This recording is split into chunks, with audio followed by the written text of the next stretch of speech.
والصلاة والسلام على من كان نبيا وآدم من الماء والطين وعلى آله وأصحابه أجمعين.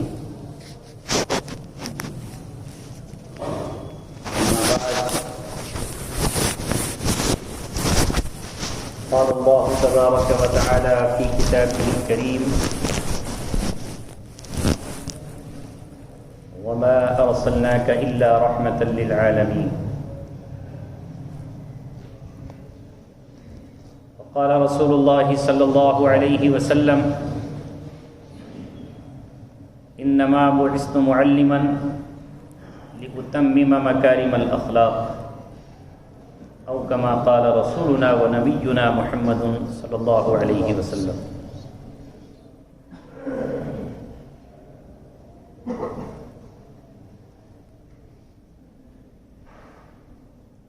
ویدہ آج اپنے زخم پنہا کر کے چھوڑوں گا، لہو رو رو کے محفل کو گلستاں کر کے چھوڑوں گا، دکھا دوں گا زمانے کو جو ان آنکھوں نے دیکھا ہے، تجھے بھی مثل آئینہ حیراں کر کے چھوڑوں گا۔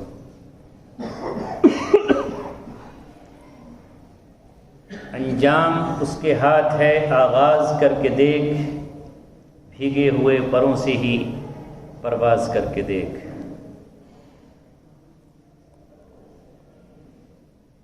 دل اللہ تبارک و تعالیٰ کی حمد اور ثنا سے لبریز ہے، اور جسم کا ہر حصہ اس کا شکر گزار اور ممنون ہے کہ اس اللہ نے ہم سب کو کئی برس بعد پھر اپنے گھر میں بلایا اور اپنی بات کہنے اور سننے کی توفیق نصیب فرمائی۔ جن سے اللہ محبت کرتا ہے انہی کے لیے وہ اپنے دروازے کھولتا ہے، اور جن سے وہ نفرت اور غصہ کرتا ہے ان کے لیے اپنے دروازے بند کر دیتا ہے۔ کسی پر وہ رحمتیں نازل کرتا ہے اور کسی پہ اپنا غضب اتارتا ہے،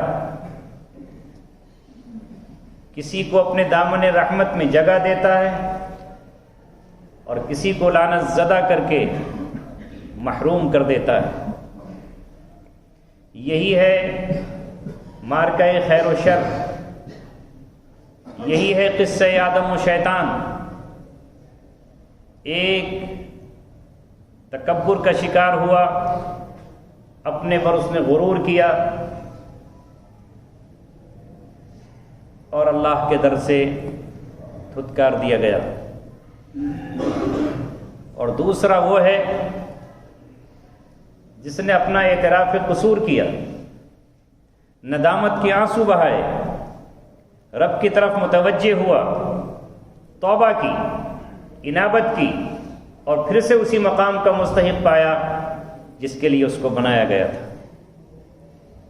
ہم سب اولاد آدم، ابن آدم ہیں، ہم سب خطا کار ہیں، لیکن اللہ تبارک و تعالیٰ نے خطا کاروں کو موقع دیا ہے، ان کے لیے ایک دروازہ کھولا ہے۔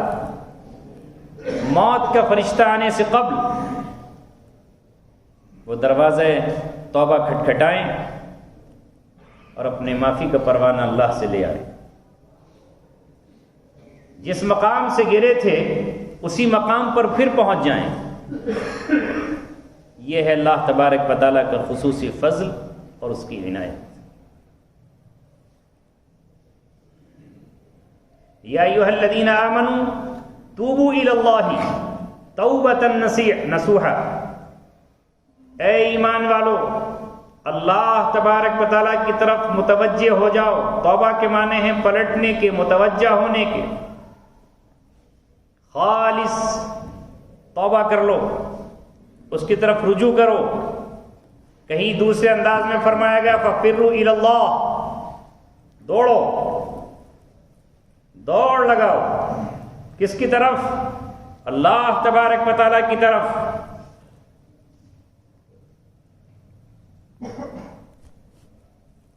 جمعے کے دن کے بارے میں کہا گیا جب اعلان ہو نماز جمعہ کا فاسعوا الی ذکر اللہ، دوڑو اللہ تبارک و تعالیٰ کی یاد کی طرف۔ اللہ آج مجھے اس مبارک مجلس میں، اس پاکیزہ گھر میں، نہایت مقدس مقام پر وہ کہلوا دے جس سے اللہ راضی ہو جائے اور ہم سب کی دنیا اور آخرت کامیاب ہو۔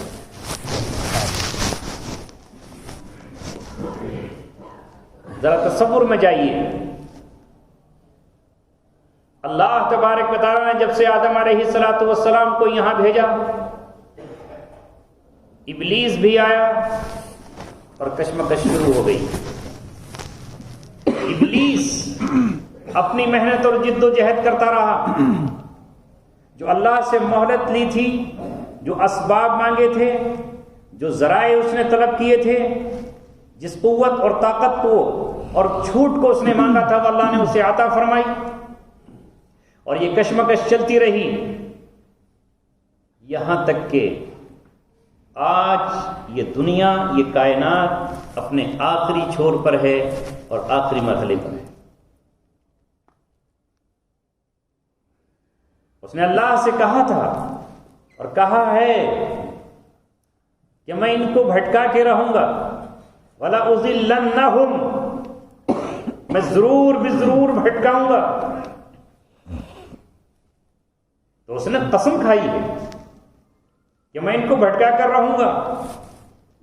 لَأَقْعُدَنَّ لَهُمْ صِرَاطَكَ الْمُسْتَقِيمَ، تیرے سیدھے راستے پر بیٹھ جاؤں گا۔ وَلَأُغْوِيَنَّهُمْ، ان کی کڈنیپنگ کروں گا اور ان کو اغوا کر ڈالوں گا۔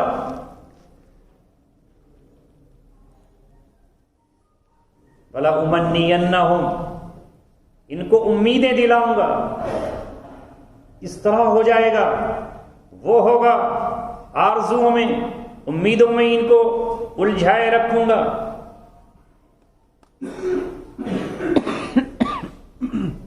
ان کو آرڈر کرتا رہوں گا، وَلَأَمُرَنَّهُمْ، انہیں حکم دیتا رہوں گا، برابر اپنا فرمان جاری کرتا رہوں گا۔ یہ جانوروں کے کان ضرور بضرور کاٹیں گے اور تخلیق میں تبدیلی کر دیں گے۔ جب اس نے یہ کہا تو پھر اللہ تبارک و تعالیٰ نے، جو کہ انسان سے، آدم سے، اولاد آدم سے نہایت محبت، جس کے اعزاز و اکرام کے لیے اللہ نے فرمایا خلقت بیدی، میں نے اپنے ہاتھوں سے اس کو بنایا ہے، وَنَفَخْتُ فِيهِ مِن رُوحِي، اور میں نے اپنی روح اس کے اندر پھونکی ہے، وَلَقَدْ كَرَّمْنَا بَنِي آدم، سے اس کا اعزاز کا اعلان کیا کہ میں نے بنی آدم کو مکرم بنایا ہے۔ تو اللہ رب العزت نے پھر اس کی رہنمائی کے لیے، شیطانی اغوا سے بچانے کے لیے، اس کے جال پھندوں سے بچانے کے لیے، اس کی چیرہ دستیوں سے اس کو بچانے کے لیے اللہ نے انتظام فرمایا کہ میں بھی کتابیں اپنی بھیجتا رہوں گا اور اپنے رسول ارسال فرماتا رہوں گا اور نبیوں کو میں مبعوث کرتا رہوں گا۔ یہ سلسلہ حضرت آدم سے چلتا ہے،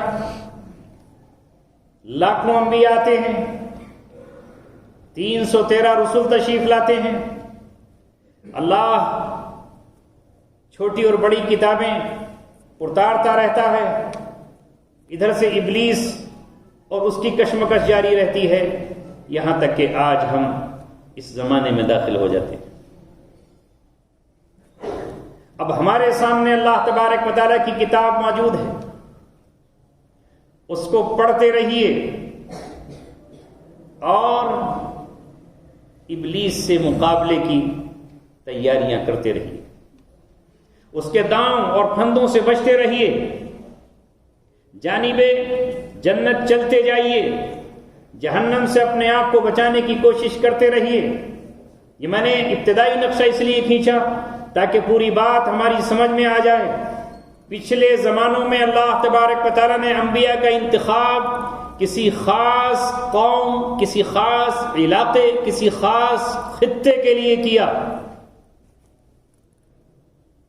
اور جب اللہ تبارک و تعالیٰ نے نبوت کے خاتمے کا فیصلہ فرمایا اور ختم نبوت کا اعلان فرمایا، اس آیت کے ساتھ ما کان محمد ابا احد من رجالکم ولکن رسول اللہ وخاتم النبیین.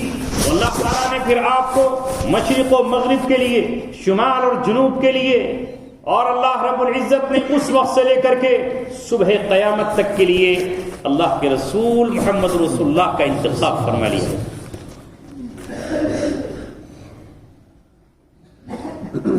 لہذا آپ کے انتخاب کے بعد آپ نبیوں کے خاتم کہلائے.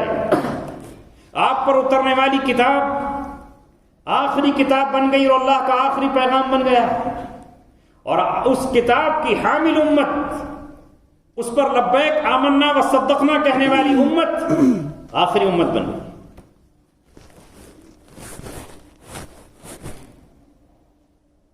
لہذا اب اس امت کی ذمہ داری کتنی بڑی ہو گئی اسے آپ سمجھ لیجیے.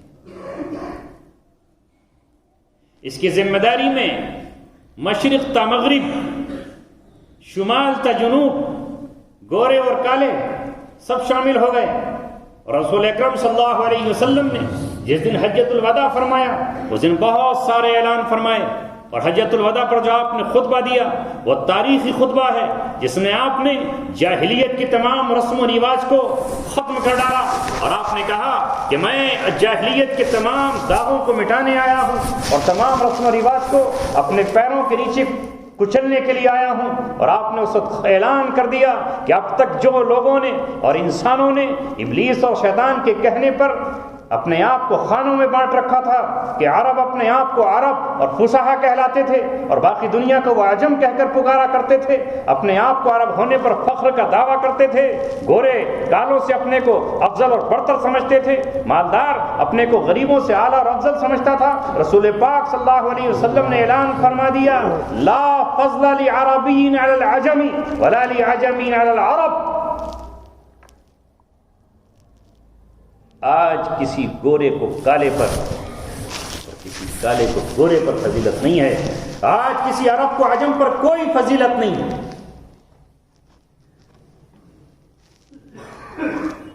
یہ پیغام صرف سنانے کے لیے نہیں بلکہ عمل کرنے کے لیے ہے. جن کو قرآن نے رضی اللہ عنہم ورضوا عنہ کا خطاب دیا وہ صحابہ کرام جنہیں اللہ تبارک و تعالیٰ نے دنیا ہی میں جنت کا سرٹیفکیٹ اور پروانہ عطا فرمایا، جنہیں اللہ تبارک و تعالیٰ نے اولئک هم الراشدون کہہ کر خطاب کیا کہ یہ راشدین ہیں.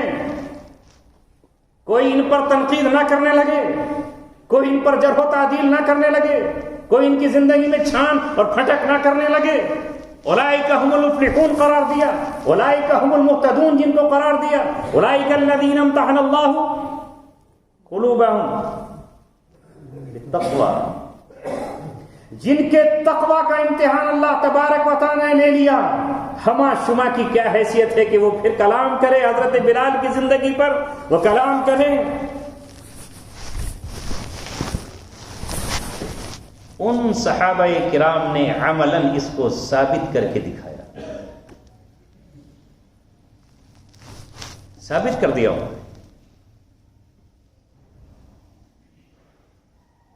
وہ حضرت بلال رضی اللہ تعالیٰ عنہ کو جن کی جائے سکونت حبشہ ہے، جو رنگ و نسل کے اعتبار سے عرب نہیں ہیں، جو اپنے چہرے کے اعتبار سے سرخ و سفید نہیں ہیں، لیکن جدھر سے ان کا گزر ہوتا انہیں سید کا خطاب دیا، انہیں سردار کا خطاب ملا. اور جس دن ان کا انتقال ہوا اس دن اسلام کے خلیفہ ثانی رسول اللہ صلی اللہ علیہ وسلم کے ضمیف وزیر عمر ابن خطاب نے جو جملہ ان کے بارے میں کہا، تاریخ نے اسے قلم بند کیا ہے اور اسے آج ہم تک پہنچایا ہے. ماتا سیدنا، حالانکہ وہ برسوں تک ابی بن خلف کے غلام تھے، امیہ بن خلف کے غلام تھے. وہ پیغام کیا صرف آج ہماری زبانوں تک ہے؟ صرف ممبر و محراب کے خطبوں تک ہے؟ صرف اسٹیج کے جلسوں تک ہے؟ یہ ہماری دل کی دنیا میں بھی اترا ہوا ہے؟ یہ ہے پریشانی. یا ایھا الذین آمنوا ادخلوا فی السلم کافہ ولا تتبعوا خطوات الشیطان انہ لکم عدو مبین. اے ایمان والو، اسلام میں پورے کے پورے داخل ہو جاؤ اور شیطان کے نقش قدم پر نہ چلو جو تمہارا کھلا ہوا دشمن ہے. مفسرین سے پوچھئے، علماء سے معلوم کیجئے یہ آیت کب اتری ہے، اس کا شان نزول کیا ہے. مطلب یہ ہے کہ اسلام میں پورے کے پورا داخل ہونا ہوگا. جو اسلام نے کہہ دیا حلال وہ حلال ہے، جو اس نے کہا حرام وہ حرام ہے، جو اس نے جائز کہا وہ جائز ہے، جو اس نے ناجائز کہا وہ ناجائز ہے. یہ ان میں سے وہ پوری طرح سے تسلیم کرنا پڑے.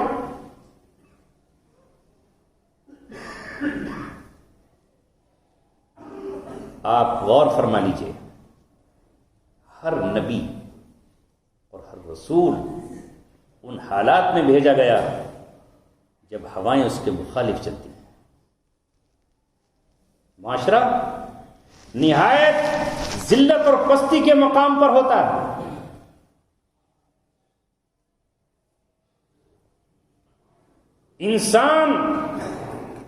انسان کہلائے جانے کے قابل نہیں ہوتا،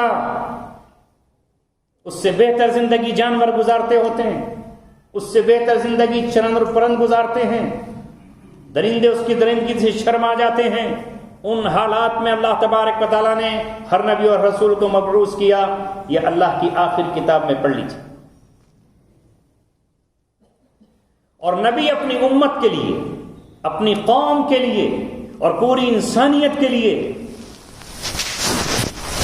رحم والا،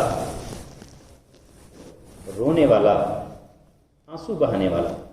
نوح علیہ السلام کا نام نوح اسی لیے تو ہے نا کہ وہ نوحہ کرتے تھے، روتے تھے، اپنی قوم کی حالت پر آنسو بہاتے تھے، اس لیے ان کو نوح کہا گیا. ابراہیم علیہ السلام کو لواح حلیم کا خطاب ملا گیا. وہ آہیں بھرتے تھے، آہ میری قوم، آہ میرا باپ، آہ میری شہر بابل کے رہنے والے، یہ عراق کے رہنے والے. وہ راتوں کو روتے اور اللہ تبارک و تعالیٰ سے آہیں بھرتے، اور حلیم بھی تھے.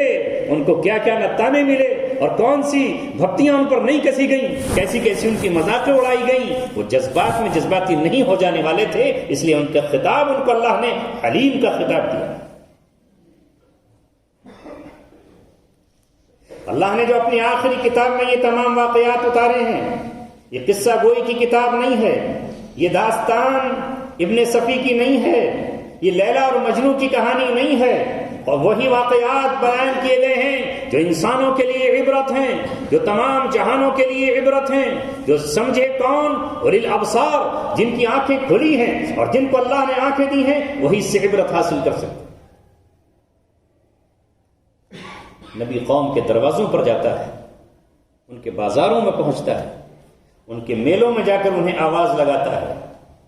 کوئی ہاتھ سے میں پتھر اٹھاتا ہے اور اس کے چہرے کو زخمی کر دیتا ہے، کوئی ہاتھ میں کنکر اٹھاتا ہے، دھول اٹھاتا ہے اور چہرے کو غبار آلود کر دیتا ہے. قوم اپنے کانوں میں انگلیاں ڈالتی ہے، نبی پھر بھی ان کو پکارتا ہے، دعوت قومی لیلا ونہارا. میں نے دن کو بھی پکارا اور رات کو بھی پکارا. وَأَعْلَنْتُ لَهُمْ وَأَسْرَرْتُ لَهُمْ إِسْرَارًا، میں نے علی الاعلان بھی پکارا، میناروں پر چڑھ کر پکارا، دیواروں پر چڑھ کر پکارا. قوم کو آواز لگائی جتنی میں صدا لگا سکتا تھا، اور چپ کے بھی میں نے پکارا. یہ کس کی صدا ہے؟ یہ کس کی فریاد ہے؟ یہ سورہ نوح میں کس نے بیان کیا ہے؟ اللہ رب العزت نے حضرت نوح علیہ السلام کی فریادوں کو، ان کی دعاؤں کو، ان کے قول کو نقل کیا. جیسا کہ آپ سن رہے ہیں اور سنتے چلے آ رہے ہیں، جب نبوت کا دروازہ بند ہوا تو کار نبوت کس کے کاندھوں پر آیا؟ یہ ذمہ داری کس پر آئی؟ سوا لاکھ صحابہ کی موجودگی میں حجۃ الوداع کے موقع پر نبی اکرم صلی اللہ علیہ وسلم نے ان تمام صحابہ کو گواہ بناتے ہوئے اور ساتھ میں اللہ تبارک و تعالیٰ کو بھی گواہ بناتے ہوئے اور صحابہ سے عہد و پیمان لیتے ہوئے کہا الا هل بلغت الامانہ الا هل بلغت الرسالہ، کیا میں نے تم تک امانت نہیں پہنچا دی؟ کیا میں نے تم تک پیغام رسالت نہیں پہنچا دیا؟ تمام نے کہا بلا، کیوں نہیں، آپ نے بے شک پہنچا دیا ہے۔ تو آپ نے اپنی شہادت کی انگلی اللہ کی طرف فرما کر کہا اے اللہ تو شاہد رہے، اللہم اشہد، اے اللہ تو شاہد رہے، میں نے جو امانت مجھے سپرد کی تھی وہ میں نے اس کو پہنچا دیا ہے۔ اور پھر اپنی قوم سے مخاطب ہو کر کہا فَلْيُبَلِّغُ الشَّاهِدُ الْغَائِبَ،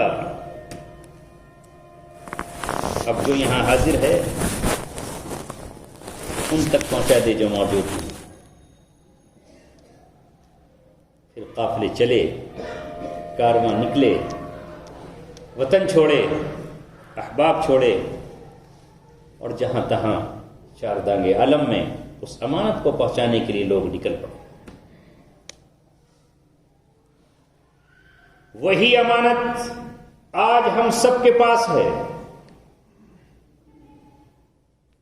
اور وہ امانت پہنچانے کی ذمہ داری اللہ اس کے رسول نے ہم پر ڈالی ہے۔ ہمیں بھی اپنی قوم کا خیر خواہ ہونا چاہیے، اور جو لوگ ہمیں بدخواہ سمجھتے ہیں اور وحشی جانور کی طرح ہم سے بدکنے لگتے ہیں، اور شاید ان کے پاس عقل نہ ہو، فہم نہ ہو، جیسے ایک معصوم بچہ خواہ اجنبی سے ڈر جاتا ہے، اس طرح ان سے بھی وہی بات کہنے کی ضرورت ہے جو اللہ نے کے نبیوں نے اپنی قوم سے کہی ہے وَأَنَا لَكُمْ نَاصِحٌ أَمِينٌ، میں تمہارا خیر خواہ ہوں، میں تمہارا خیر خواہ ہوں۔ ساتھ میں خیر خواہ بھی کہا اور امین بھی کہا۔ امانت بہت بڑا مفہوم ہے، یہ چند منٹوں میں پورا نہیں ہو سکتا۔ میں امین بھی ہوں، واہ زبردست صفت ہے۔ یہی نبی اکرم صلی اللہ علیہ وسلم نے 40 سال تک مکہ میں رہ کر ثابت کیا کہ میں امین ہوں۔ کس ماحول میں ثابت کیا؟ جہاں مال لے کر کوئی دوسرے کا واپس نہیں کرتا، خیانت ہی خیانت کا دور ہے۔ کون تھا جو اس پورے مکہ میں وادی بطحا میں امین کے لقب سے پکارا گیا؟ یہ عبداللہ کا در یتیم تھا، یہ آمینہ کا نور نظر تھا، یہ بنو ہاشم کا چشم و چراغ تھا، یہ وہی عبداللہ کی دعا تھی جس میں مانگا گیا تھا آپ کو، ابراہیم علیہ السلام کی دعا تھی جس میں آپ کو مانگا گیا تھا ہوئے پہلوئے آمنہ سے ہوئے دا، دعائے خلیل اور نوید مسیحا۔ ان کو امین کا لقب ملا۔ جب وہ امانت ثابت کر دی انہوں نے تو اللہ تبارک و تعالیٰ نے وہ امانت جس کا انتظار صدیوں سے اس کائنات کو تھا، ہر رسول ہر نبی اس چاہت میں تھا وہ امانت ہمیں مل جائے۔ پہاڑ تو انکار کر دیے، زمین انکار کر بیٹھی، اور آسمان بھی اس کے اٹھانے سے باز رہے اور گھبرا گئے اور خوف زدہ ہو گئے۔ وہ امانت اللہ تبارک و تعالیٰ نے اس غار سور میں، غار ہیرا میں، غار سور تو جہاں پناہ لی وہ ہے، غار ہیرا میں اللہ رب العزت نے محمد رسول اللہ صلی اللہ علیہ وسلم کے سپرد کر،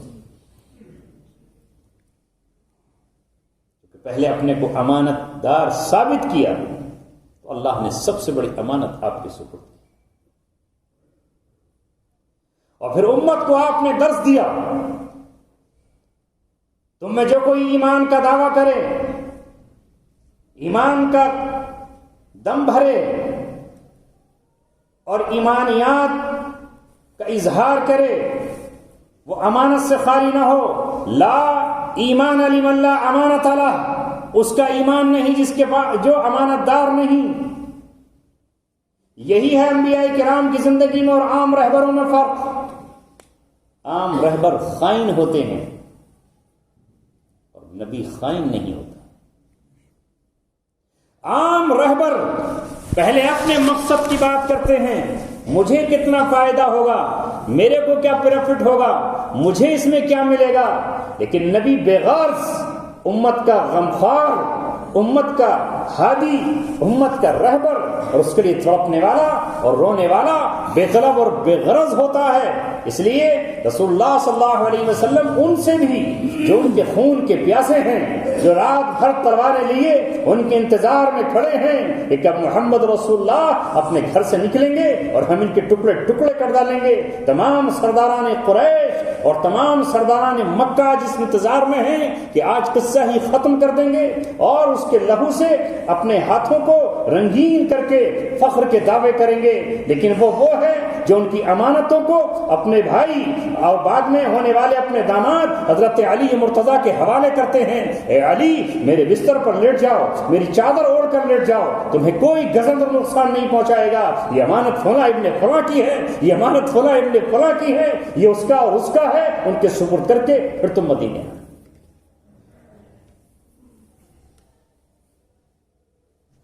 اب ذرا اپنے کو بھی اس پر لے آئیے، موجودہ حالات میں دیکھ لیجیے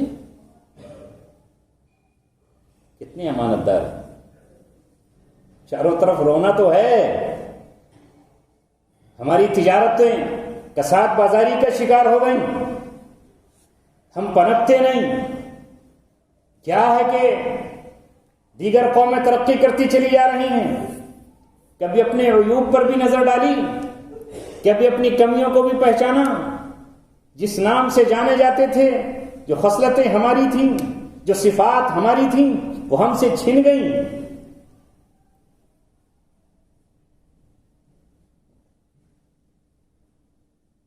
اور کوئی اور ہم سے لے گیا، بازی کوئی اور مار گیا۔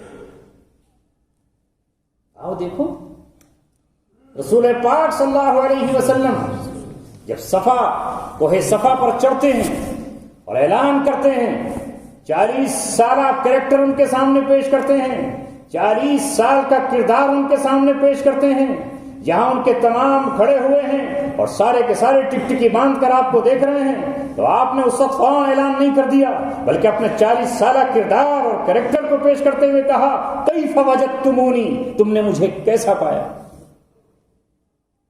اگر آپ نے ظلم و ستم کیا ہوتا تو زبانیں کہتی کہ آپ ظالم ہیں، آپ نے فلاں کے ساتھ ظلم و ستم کیا ہے۔ اگر آپ نے ناحق کسی کا قتل کیا ہوتا تو آوازیں اٹھ کھڑی ہوتی کہ آپ نے تو فلاں کا قتل کیا ہے۔ اگر آپ نے کسی کے آبرو کی طرف نگاہ بھر کے دیکھا ہوتا تو لوگ کہتے کہ آپ کی نظروں سے ہماری بیٹی کی عزت یہ دامن تار تار ہوا ہے۔ اگر آپ شراب کی مجلسوں میں گئے ہوتے تو لوگ کہتے کہ آپ نے تو فلاں موقع پر شراب کے جام چھلکائے ہیں۔ اگر آپ کہیں کسی موقع پر ناچ گانے کی محفل میں ہوتے تو فوراً سما آ جاتا کہ ہم نے آپ کو تو وہاں اس محفل میں دیکھا ہے۔ لیکن ایک زبان ایسی نہیں تھی، ایک دل ایسا نہیں تھا، اور کوئی شخص یہ نہیں کہہ سکتا تھا کہ آپ کے دامن پر وہ ہاتھ رکھ سکے، بلکہ سب نے کہا انت صادق امین، آپ سچے ہیں اور آپ امانت دار۔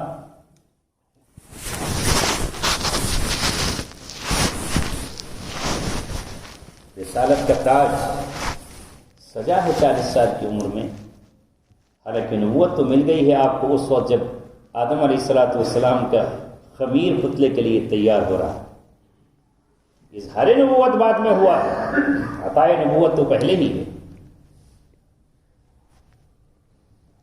اس سے پہلے بھی وہ واقعہ میں یاد دلا رہا ہوں، چونکہ ہمیں حکم ہے کہ تمہارے لیے نمونہ ہے نبی اکرم صلی اللہ علیہ وسلم کی زندگی۔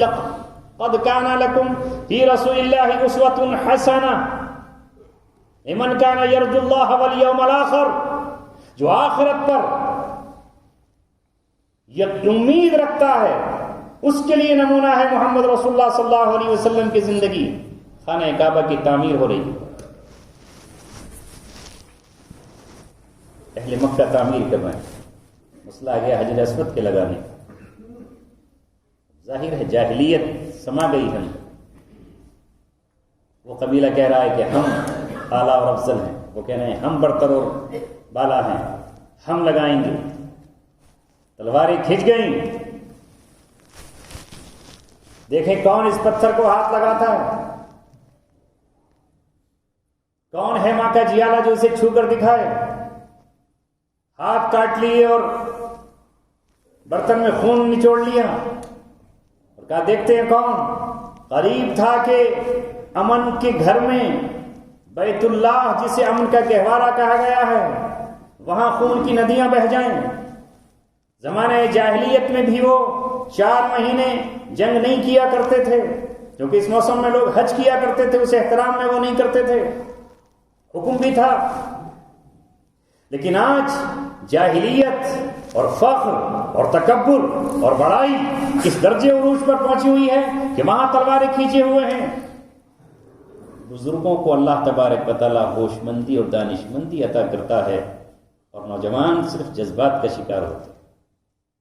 اگر یہاں چند بزرگ بیچ میں نہ آتے تو نہ جانے کتنے گھر اجڑتے, نہ جانے کتنی بیویوں کے سہاگ اجڑتے, نہ جانے کتنی مائیں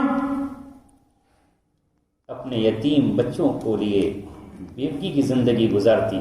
مگر چند نے کہا کہ آج چھوڑو, جذبات میں فیصلہ مت کرو, کل فیصلہ کریں. یہ پایا کہ کل جو شخص حدود حرم میں سب سے پہلے داخل ہوگا وہی ہمارا سرپنچ اور امیر ہوگا, اور جو فیصلہ کرے گا ہم اس کو تسلیم کریں. ہو گیا جھگڑا.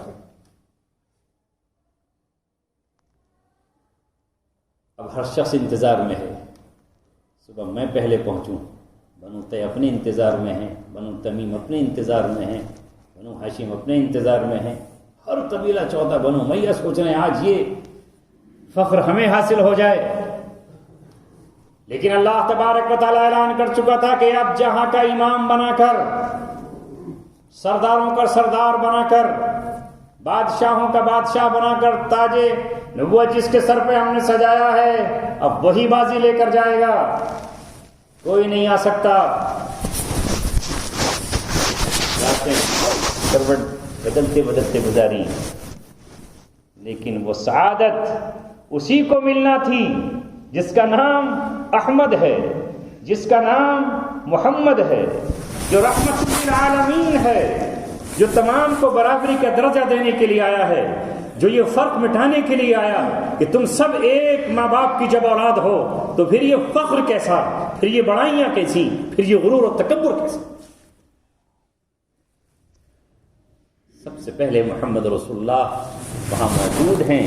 جس کی بھی نظر پڑی تو عبد المطلب کے پوتے کو دیکھ کر ہر ایک کا کلیجہ ٹھنڈا ہو گیا کہ واہ, یہی ہے وہ شخص جو صحیح فیصلہ کر سکتا ہے, جو انصاف کر سکتا ہے. ورنہ انہیں دوسروں سے انصاف کی توقع نہیں تھی. اب مرحلہ آتا ہے کہ کون لگائے گا. یہاں کوئی اور ہوتا تو کہتا آؤ یہ نام, یہ نمود ہمیشہ ہمیش کے لیے اپنے خاندان کے نام کر دیں اور بنو ہاشم کو یہ مل جائے چونکہ میں ہی حکم ہوں. اپنے گھرانے کو کہہ دوں عباس آؤ, چچا عبد المطلب آؤ, علی تم آؤ, اور میں مل کر کے اس کو لگاتے ہیں. لیکن آپ نے کہا نہیں, آج ایک ایسا فیصلہ کیا جائے گا نہ کسی کو احساس کمتری ہوگا نہ کسی کو احساس برتری ہوگا.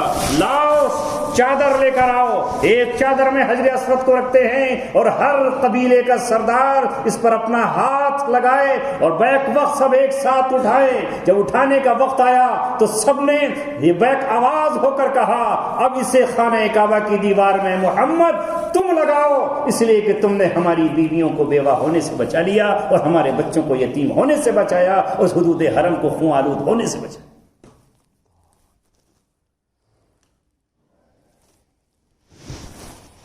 قیامت تک کے لیے اسوہ ہے محمد رسول اللہ صلی اللہ علیہ وسلم. جو اس پر چلے گا اسے اس جہاں میں بھی عزت ملے گی اور آخرت میں اسے امن و امان, راحت و سکون والی جس کا نام دار السلام ہے وہ جنت ملے گی.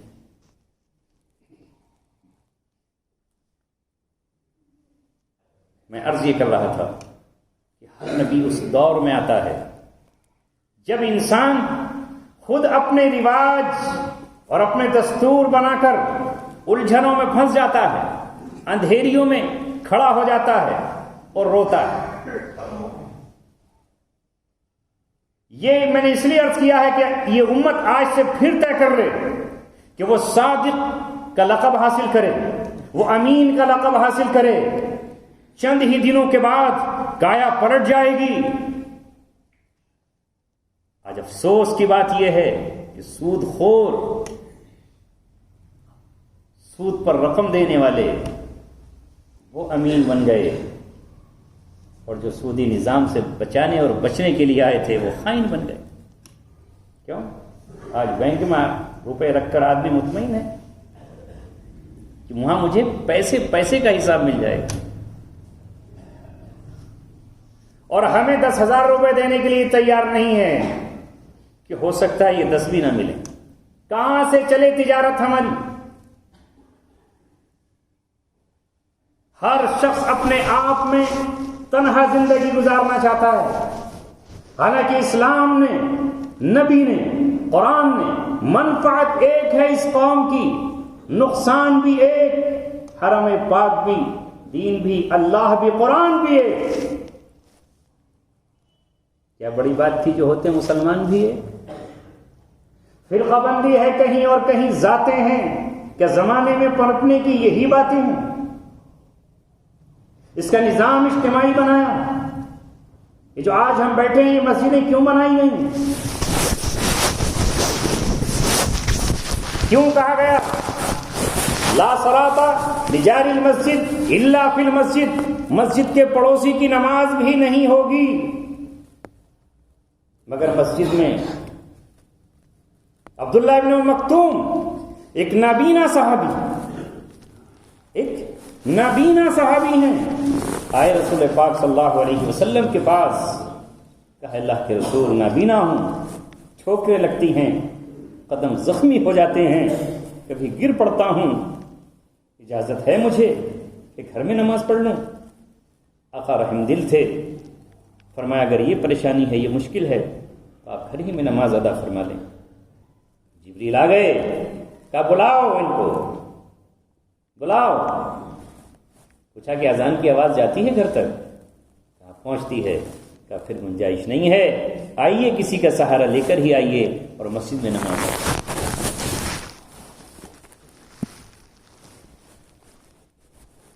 درمیان میں یاد آ گیا تو کہنا، میں نے جہاں 7 سال گزارے وہاں دل اغیار سے زخمی نہیں ہوا، حکام نے کبھی نہیں ستایا، مجھے تو کہہ کر بھی نہیں پکارا، کسی طرح کا ویسے کوئی تشدد میرے ساتھ نہیں کیا، مگر دل زخمی تھا، آنکھوں سے اشک جاری تھے. دل جل کر کوئلہ اور کباب ہوا تو ان سے جو صاحب ایمان تھے، اہل ایمان تھے، لیکن نمازیں نہیں پڑھتے ہمارے ساتھ. تنہا کوئی الگ نماز پڑھ رہا ہے، کوئی 2 کو لے کے نماز پڑھ رہا ہے، کوئی 3 کو لے کے نماز پڑھ رہا ہے. اس پر بھی بس کرتے تو ٹھیک تھا، سامنے والے کو نہ جانے کن کن فتووں سے، القاب سے نوازا جا رہا تھا، اور تحریک یہ کہ اس کے پیچھے نماز مت پڑھو. اللہ، یہ امت اللہ کی رحمت کا تو انتظار کر رہی ہے، مگر رحمت آئے گی کہاں سے؟ ید اللہ علی الجماع کیوں کہا؟ کیوں کہا اللہ تبارک و تعالی نے جماعت؟ سوائے عذر ہی میں تو آپ ادا الگ کر سکتے ہیں. تو نماز اجتماعی، زکوٰۃ اجتماعی، غم اجتماعی اور خوشی اجتماعی. کسی کا انتقال ہو جائے تو اسے دفنانے جاؤ، بیمار ہو جائے تو رشتے دار عزیز و قریب عیادت کو جائیں. کتنا ثواب بیان کیا میت کو قبرستان لے جانے کا.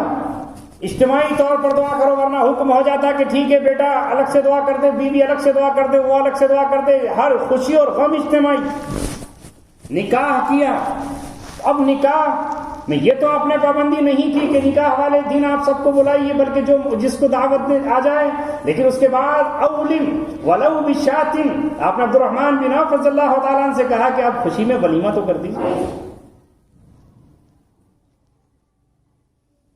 یہاں تک کہ آپ نے سفر میں بھی اگر نکاح کیے تو کچھ نہیں تھا تو ستو ہی جمع کر لیا گیا، جو کچھ پاس تھا وہی جمع کر لیا گیا، مگر اس خوشی میں بھی اللہ کے رسول صلی اللہ علیہ وسلم نے اپنے اصحاب کو جمع فرمایا. عید کی نماز اکیلا پڑھ لے گا نا ایمان. تھا ایک ایسے ہی شخص ہمارے ساتھ، کہنے لگا عید کی نماز پڑھیں گے یہیں پر. ہم نے کہا اس کی نماز کی کچھ شرائط ہیں، جمعے کی شرائط ہے وہ عید کی بھی ہیں. اگر وہ کھولیں گے تمام وارڈوں کے لوگ تو پڑھ لیں گے. میٹنگ ہوئی صاحب، نہیں ہم تو پڑھیں گے. پھر اس نے کہا کہ اگر کوئی نہیں پڑھے گا تو میں اکیلا پڑھوں گا. میں نے کہا شریعت تیرے باپ کا کھیل ہے کیا؟ اکیلے ہی خطبہ پڑھ لے گا، اکیلے ہی نماز پڑھے گا. لوگوں کا نہیں مفتی صاحب چھوڑیے کوئی بات نہیں، جو پڑھے وہ پڑھے، نہ پڑھے. پڑھ لی 5 لوگوں نے. غیر مسلمین ہنسے، کہنے لگے کہ کیا بھائی مفتی صاحب آدھے لوگوں نے آپ کی نماز پڑھی آدھوں نے نہیں پڑھی، آپ کی ایسے بھی ہوتا ہے کیا؟ دل کے پھپولے جل اٹھے سینے کے داغ سے، اس گھر کو آگ لگ گئی گھر کے چراغ سے. اللہ تبارک و تعالیٰ کی رحمت انہی شرائط کے ساتھ آئے گی جو اس نے شرطیں عائد کی ہیں، انہی اصول و ضوابط کے ساتھ آئے گی. دنیا کا ہر بادشاہ، ہر حکمران، کوئی بھی شخص اصول کی خلاف ورزی کر سکتا ہے، مگر اللہ تبارک و تعالیٰ اپنے ضابطوں کی خلاف ورزی نہیں کرتا. اللہ تعالیٰ کی سنتیں نہیں بدلتی. اس کی نصرت، اس کی مدد، رحمتیں اور برکتیں آئیں گی انہی کے ساتھ جو اللہ تبارک و تعالیٰ نے شرائط سے مشروط کیا. اللہ رب العزت کو تعداد کی ضرورت نہیں ہے. ایک شخص ہوگا اللہ تبارک و تعالیٰ اسی کے لیے جبریل کو بھیجے گا، اسی کے پاس میکائیل آئے گا. کوئی ماں، کوئی بیٹی، کوئی بہن ثابت کر دے اپنے آپ کو تو پھر اسی کے پاس اس کے آنچل پر سجدہ کرنے کے لیے جبریل عرش اعظم سے آئے گا. کچھ بتائے تو صحیح کہ میں مریم ہوں، کوئی بنے تو صحیح کہ میں عائشہ کی روحانی بیٹی ہوں. اللہ تبارک و تعالیٰ کے رنگ اور نسل نہیں دیکھی جاتی. قوم کتنا ہی کہے یہ کہاں سے آ گیا، اللہ کسی کا پابند ہے.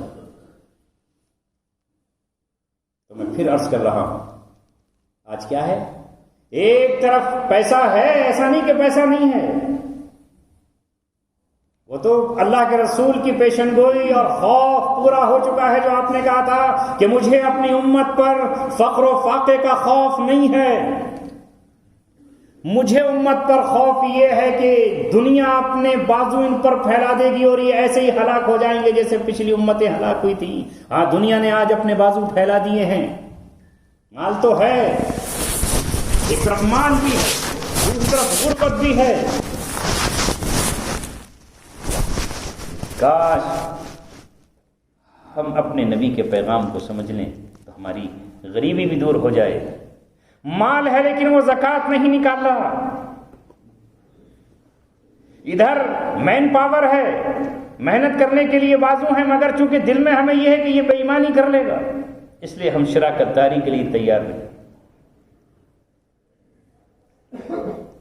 ان کو دیکھیے 10 لوگ مل کر کے کوئی کمپنی بنا لیتے ہیں اور دیکھتے دیکھتے کہاں پہنچ جاتے ہیں. ہم سگے بھائی ایک ساتھ نہیں مل سکتے، باپ اور بیٹے ایک ساتھ نہیں مل سکتے، چچا زاد اور خالہ زاد بھائی ہم ایک ساتھ کھڑے نہیں ہو سکتے، جن کے خونی رشتے بھی ہیں اور وہاں کوئی رشتہ بھی نہیں ہے پھر بھی ایک ساتھ جمع. تو پھر ہم دنیا میں بھی کیسے ترقی کریں اور اخروی اعتبار سے بھی ہم کیسے ترقی کریں؟ جس چیز سے ہمیں منع کیا گیا کہ حسد مت کرو، جو نیکیاں کما رہے ہو وہ بھی کھا جائے گی.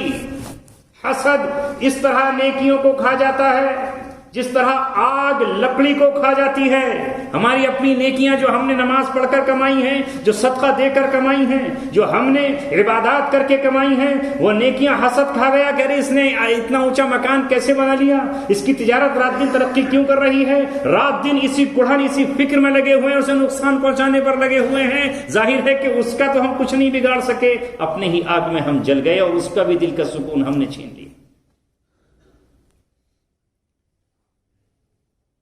وقت نہیں ہے کہ میں اس کی تشریح کروں، اس لیے اللہ نے خود اپنی قرآن میں اپنے نبی سے کہا کہ آخری آیتیں آخر میں رکھ دو، اس میں پناہ مانگی گئی ہیں چند چیزوں سے۔ اس وقت اس میں ایک چیز یہ بھی ہے وَمِن شَرِّ حَاسِدٍ إِذَا حَسَدَ، اے اللہ میں تیری پناہ میں آتا ہوں، مجھے پناہ دے دے حاسد کے حسد سے۔ شر حاسد، اور حاسد کا وقت بڑا خطرناک ہوتا ہے، جس وقت وہ حسد کر رہا ہوتا ہے، جب وہ حسد کر رہا ہو اس وقت سے پناہ میں مجھے اپنی لے لیجیے گا، ورنہ اس کی حسد کی آگ مجھے جلا کر خاک کر ڈالے گی اور میں تباہ و برباد ہو جاؤں گا۔ اس وقت کوئی حاسد حسد کر رہا ہوتا ہے تو اس کی حسد کی آگ میں وہ جلتا ہے، تو جس طرح آگ سے شعلہ نکلتا ہے اسی طرح اس کے دل سے شعلہ نکلتا ہے اور اس کی آنکھ میں آتا ہے اور آنکھ اس کی سرخ ہو جاتی ہے، اور یہ حسد کی آنکھ جب کسی پر پڑتی ہے تو اس کو اپنے حسد سے جلا ڈالتی ہے۔ یہ ہے وہ جو بد نظر کہلاتی ہے، جس کو اللہ کے رسول نے کہا العین حق، آنکھ حق ہے۔ یہ وہ بد نظری ہوتی ہے کہ کسی دیوار مکان پر پڑی تو وہ کرش ہو گیا، کسی گاڑی پر پڑی تباہ ہو گئی، اور کسی کی اولاد پر پڑی تو ختم ہو گئی۔ لیکن ہمیں منع کیا گیا کہ ہم حسد نہ کریں، مانگیں اس اللہ تبارک و تعالیٰ سے جس نے اس کو دیا ہے وہ ہمیں بھی عطا کر دے۔ اس لیے رسول پاک صلی اللہ علیہ وسلم نے جو دعائیں سکھائی ہیں کاش ان کو ہم پڑھ لیتے، اپنی زندگیوں میں شامل کر لیتے، اور مناجات مقبول میں یا حزب البحر میں جو علماء نے جمع فرما دی، حسن حسین میں جمع کر دی ہیں، وہ ہم اپنے ہفتے کا معمول بنا لیتے کہ اللہ کے رسول نے کیسی کیسی دعائیں ہم کو سکھائیں۔ آپ نے فرمایا اللہم لا تجعلنی حاسدا، اللہ مجھے حاسد مت بنائیے گا، واجعلنی محسودا، مجھے محسود بنا دیجیے۔ محسود کا مطلب جس کے پاس نعمت ہو تو مجھے نعمت والا تو بنائیے، نعمتیں مجھے دے دیجیے۔ مجھ سے لوگ چاہے حسد کر لیں لیکن میں حسد، اب حسد کی آگ میں جلتا۔ حضرت حکیم اختر صاحب نور اللہ مرقدہ بہت پائے کہ بزرگ عارف باللہ شاہ الحق صاحب نور اللہ مرقدہ کے خلیفہ گزرے ہیں، آپ نے ان کی کتابیں اور نام سنا۔ فرمایا آپ نے ایک جگہ جون پور میں ایک مرتبہ مشاعرہ ہو رہا تھا، تو شاعروں نے ایک طرح دی کہ اس پر ذرا شعر بنا کے لاؤ، تو بہت سارے شاعر شعر بنا کر لائے۔ پہلا مصرع تھا اس کا، کوئی نہیں جو یار کی لا دے خبر مجھے، کوئی نہیں جو یار کی لا دے خبر مجھے۔ لگا مصرع کو بس ایک نوجوان بچہ تھا، عنفان شباب میں تھا، اس نے اس کا اگلا مصرع لگایا، کوئی نہیں جو یار کی لا دے خبر مجھے، اے سیل اشک تو ہی بہا دے ادھر مجھے۔ میرے محبوب کی خبر تو مجھے کوئی لا کے نہیں دے رہا ہے، اے آنسو اتنا بہو کہ یہ سیلاب بن جائیں اور میں بہہ کر اپنے محبوب کے پاس پہنچ جاؤں۔ کیونکہ نوجوان تھا، بڑے بڑے عمر دراز شعراء وہاں بیٹھے تھے، حسد کی نظر سے کسی نے دیکھا، بخار آیا، 3 دن کے بعد اس کا انتقال ہو۔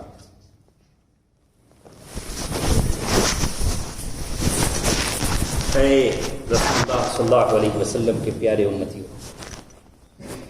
جس چیز کے لیے اللہ کے رسول آئے وہ فریضہ اب ہمارے اوپر ہے۔ آپ نے فرمایا علماء امتی کا انبیاء بنی اسرائیل، میری امت کے علماء بنی اسرائیل کے انبیاء کی مانند ہیں۔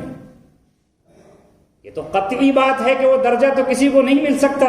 جب کسی صحابی کو کوئی ولی، کوئی غوث، کوئی ابدال، کوئی قطب نہیں پہنچ سکتا تو نبی کے مقام کو کون پہنچ سکتا ہے؟ مگر یہ آپ سمجھانے جا رہے ہیں کہ علماء امتی کا انبیاء بنی اسرائیل کا مطلب یہ ہے کہ جو ذمہ داری اس وقت انبیاء کرام کی تھی وہ میری امت کے علماء کی ہے. وہ پیغام نبوت اب آپ کو پہنچانا ہے، وہ مشقتیں آپ کو جھیلنی ہیں، وہ شدائد آپ کو برداشت کرنے ہیں، اور اس امت کا ناصح بن کر آپ کو نکلنا ہے، دروازوں پر جانا ہے، گھر گلی اور کوچوں میں ان کو پکارنا ہے اور دعوت دینا ہے. اے لوگو ادھر آؤ، پلٹ آؤ، ادھر توبہ کر لو، اللہ کی طرف رجوع کر لو. مصائب آ رہے ہیں تو پھر اللہ تبارک و تعالیٰ کے سامنے گڑ گڑاؤ. ہر نبی نے اپنی قوم سے کہا استغفروا ربکم، اپنے رب سے مغفرت طلب کرو. کہیں فرمایا کہ استغفار کرو گے تو یہ بارشیں جو نہیں ہو رہی ہیں، یرسل السماء علیکم مدرارا، تمہارے اوپر بارشیں برسائے گا اللہ تبارک و تعالی. تمہاری اولادوں میں کثرت ہوگی اور تمہارے اموال کو اللہ تبارک و تعالی کثیر بنا دے گا. ایک طرف یہ سمجھا رہے ہیں اور دوسری طرف اپنی قوم سے جا کر یہ بھی کہہ رہے ہیں کہ اے میری قوم، جو اللہ تبارک و تعالیٰ نے تم کو نعمتیں دی ہیں، جو مال دیا ہے، یہ اللہ تبارک و تعالیٰ کا فضل ہے، اس سے آخرت کماؤ. جو قارون کو نصیحت کی گئی تھی کہ دنیا کا اپنا حصہ بھی لے لے اس سے اور آخرت بھی اس سے کما لے، مگر اس نے کہا مجھے آخرت نہیں چاہیے. اب ذرا غور کیجیے، قرآن میں نبی لوگوں سے جا کر کیا کہتے ہیں؟ اتبنون بکل ریع آیۃ تعبثون، کیا تم بناتے ہو ہر اونچے مقام پر ایک ایسی عمارت جو بالکل عبث ہے؟ اتبنون بکل ریع آیۃ تعبثون، عمارتیں بنانے کا تمہیں شوق ہے، عمارتوں میں فخر کر رہے ہو. یہ رسول اللہ صلی اللہ علیہ وسلم کی بات نہیں، پچھلے نبی کی بات ہے. قوم عاد اور قوم سمود سے سمجھایا جا رہا ہے اور ان سے کہا جا رہا ہے، چونکہ اللہ نے ان کو ترقیات سے نوازا تھا اور اپنی قوت اور طاقت کے نشے میں چور، وہ یہ کہا کرتے تھے من اشد منا قوہ. ایسی سیندریاں بناتے دیواروں پر، ایسی نقش کاری کرتے کہ لوگ بھول جاتے کہ ہم کسی باغ میں کھڑے ہیں یا کسی چمن میں کھڑے ہوئے ہیں. دیواروں پر بناتے. الذین جابوا الصخر بالواد، وادیوں کو چھیل ڈالا اور پہاڑوں کو انہوں نے تراش کر اس میں اپنے مکانات بنائے. قوم سمود نے یہ کیا اور قوم عاد نے اس سے پہلے اپنے مکانات بنائے. مگر جب اللہ تبارک و تعالیٰ کا عذاب آیا اور نبی ان کو ڈراتے رہے کہ ایسا مت کہو، تو وہ نبی ان سے جا کر کہہ رہے ہیں کہ تم یہ عمارتیں ایسی کیوں بنا رہے ہو جو عبث ہیں؟ تمہیں کتنے دن یہاں رہنا ہے؟ کہتے ہیں وَتَتَّخِذُونَ مَصَانِعَ لَعَلَّكُمْ تَخْلُدُونَ، اور کارخانے کیسے بنا رہے ہو؟ مثلا کارخانے کو تو کہتے ہیں. فیکٹریاں کیسی؟ جیسے ہمیشہ ہمیش رہو گے. ہمیشہ ہمیش نہیں رہنا ہے. یہ جو کچھ آپ دیکھ رہے ہیں دنیا میں، ایسا بناؤ کہ یہاں سے جانا ہی نہیں ہے. وہ ان کی علامت ہے، عاد اور سمود کی. انبیاء کرام یہ بتانے کے لیے آتے ہیں کہ یہ گھر تمہارا عارضی ہے. کن فی الدنیا کانک غریب، دنیا میں ایسے رہو جیسے مسافر رہتا ہے. او کعابر سبیل، جیسے راہ چلتا. اس طرح سے زندگی گزارو، اسباب کم ہوں. کیا فرمایا؟ نکاح کے تعلق سے آپ نے کتنا آسان بنایا، کیا کیا بات میں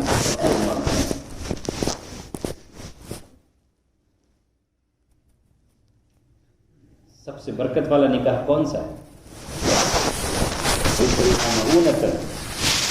جس میں کم سے کم مشقت ہو، کم سے کم تام جھام ہو، کم سے کم خرچہ ہو.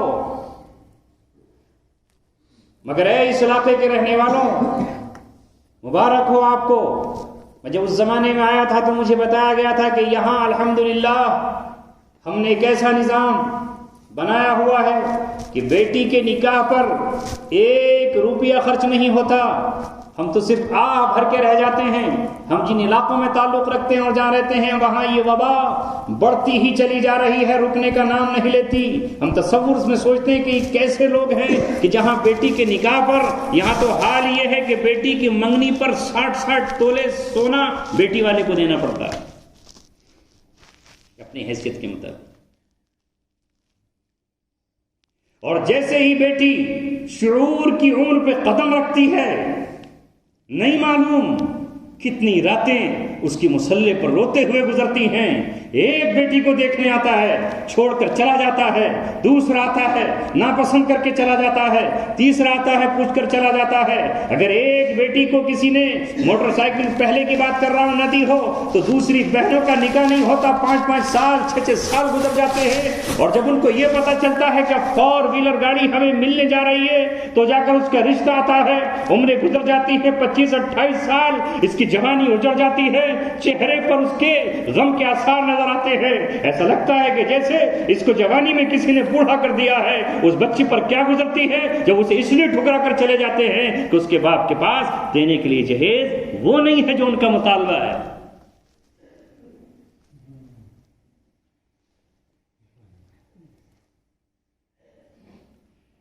کیا یہ امیر اللہ کے رسول صلی اللہ علیہ وسلم کے سامنے منہ دکھا سکیں گے؟ کیا کل قیامت میں یہ کہہ سکیں گے جو آج مجھے بتایا گیا 6 لاکھ 6.5 لاکھ کا دہلی میں صرف ایک امیر فنکشن ہال کرائے پہ خریدتا ہے, خرچہ لگ رہا کھانے کا 6.5 لاکھ روپے کا فنکشن ہال خریدا جاتا ہے, اس میں دعوت دی جاتی ہے اور کھانے زمین پہ بکھیرے جاتے ہیں, جانوروں بندروں کی طرح کھاتے ہیں. نہ مہمان کا اکرام, کچھ نہیں, آؤ اور جانور کی طرح کھا کے چلے جاؤ. پیسے کا یہ لٹانا اور پھر رونا کیا, ہمیں ستایا جا رہا ہے, ہمارے ساتھ معاملات انصاف کا نہیں کیا جا رہا. تو اللہ کے رزق کے ساتھ ظلم کر رہا ہے, تو اپنی ذات پہ ظلم کر رہا ہے. تیری وجہ سے نہ جانے کتنی بچیاں, کوئی نہیں آیا ان کا رشتہ مانگنے کے لیے, جوانیاں ان کی ڈھل گئیں, اولادیں ہونا تھی اس سے صالح, نہ جانے کتنی ایسی لڑکیاں ہیں, کتنی عورتیں ہیں, ان کے آنسو آتے ہیں. کاش اللہ تبارک و تعالیٰ اس امت کو توفیق دے دے کہ وہ اپنے نبی سے حقیقی محبت کا جو رشتہ ہے اسے قائم کر لیں. اب ذرا آپ آ جائیے, کیا تھے اہل عرب, کیا تھا 1400 برس پہلے ان کا حال, اور بلکہ 1935-39 تک ان کا کیا حال تھا؟ کوئی تھا ان کی طرف دیکھنے والا؟ چند کھجوروں کے سوا ان کے پاس کیا تھا؟ بکریاں چرانے اور اونٹوں کے چرانے کے سوا ان کے پاس کیا تھا؟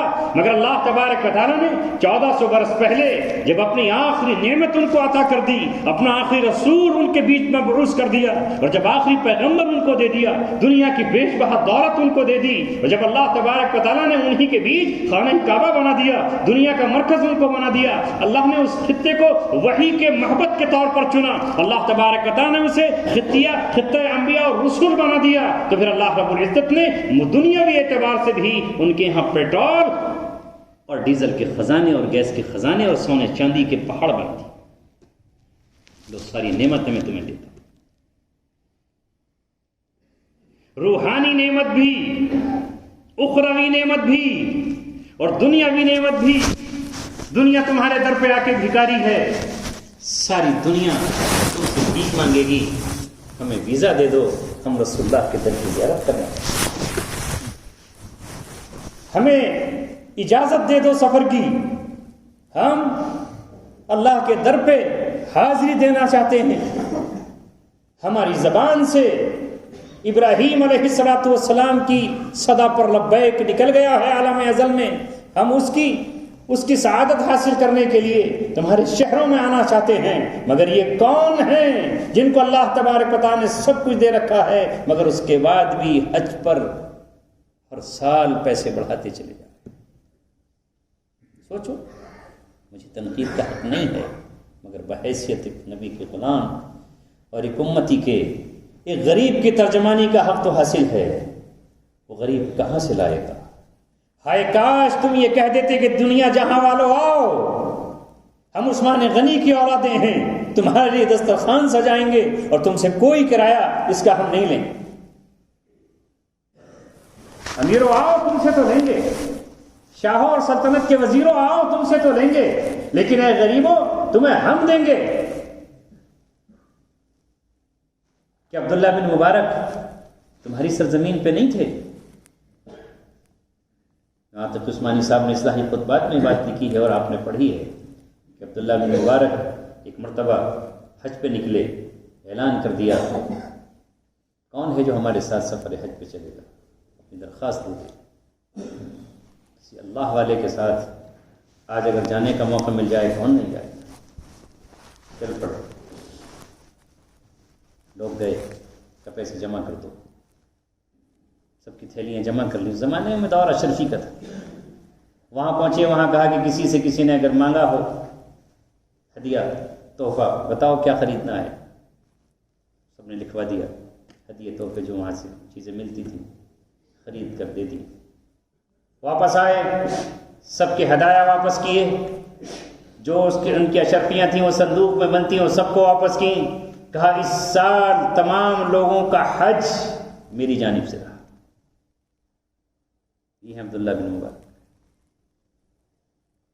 آج کا دور ہے، اللہ حفاظت فرمائے، موت آئے گی، لے جا کر رہے گی، لیکن آج ضرورت ہے امت کے یتیم، اس کے مسکین، اس کی بیوائیں، جس کے پاس رہنے کو مکان نہیں ہے، اسی سے پوچھو کہ جب برسات ہوتی ہے تو اس کا چھت ٹپکتی ہے تو کس طرح اس کے دل پہ بیتتی۔ اس لیے اسلام مال کمانے کو منع نہیں کرتا، لیکن ساتھ میں یہ بھی کہتا ہے کہ وَفِي أَمْوَالِهِمْ حَقٌّ مَّعْلُومٌ لِلسَّائِلِ وَالْمَحْرُومِ۔ مال یقیناً اللہ نے تمہیں اگر دیا ہے تو اس میں تم حق ہے، مسکین اس کا بھی جو مانگنے آیا اور اس کا بھی جو مانگنے نہیں آیا۔ مگر آج ان کو دیکھ لیجیے، سمندر میں عمارت بن رہی ہے، کون کون سے برج بن رہے ہیں، اللہ حفاظت فرمائے۔ ہمیں ان کی نقل نہیں کرنا، ہمیں اپنے نبی صلی اللہ علیہ وسلم کے سامنے جانا ہے۔ کل کون کرے گا سفارش؟ کون دے گا حوض کوثر کا جام؟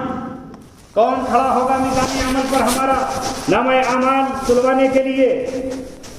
اس لائق تو ہم ہو جائیں کہ اللہ کے رسول کے سامنے ہم یہ کہیں کہ ہم آپ کے غلام، آپ کے فدائی، آپ کے وفادار۔